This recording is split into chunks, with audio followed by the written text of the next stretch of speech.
প্রাগ ঐতিহাসিক যুগ থেকে যুগান্তরের কঠিন পথ হেঁটে আমি জেলে এসেছি আলো। আমার গর্ভ থেকেই জন্ম নিয়েছে লিঙ্কন, আমার গর্ভ থেকেই জন্ম নিয়েছে বিদ্যাসাগর, আমার গর্ভ থেকেই জন্ম নিয়েছে সুভাষচন্দ্র, আইনস্টাইন, রামমোহনেরা। অথচ বারবার আমাকেই পুড়ে মরে সতী হতে হয়েছে সতীদাহে। কারণ আমি মেয়ে। সতী করার বাসনাটা আজ হয়তো নেই, কিন্তু দহনটা আজও আছে, অন্যভাবে, অন্য রূপে। কিন্তু একদিন নারীর ঠোঁট রেগে উঠবে রক্ত নিয়ে, কলঙ্কের ঘোমটা ছেড়ে উপযুক্ত হব জলে স্থলে আর উন্মুক্ত আকাশে।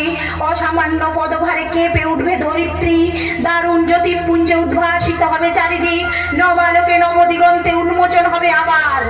অসহায় আতঙ্কে স্তব্ধ হয়ে দেখতে থাকবে রণচণ্ডী মূর্তিধারিণী একবিংশ শতাব্দীর নারী শক্তিকে। সমস্ত শৃঙ্খলা আর লিঙ্গভেদ ভেঙে চুরমার করে দিয়ে তোমায় দেখাবো পুরুষ, আমরাও মানুষ, রক্ত মাংসের মানুষ।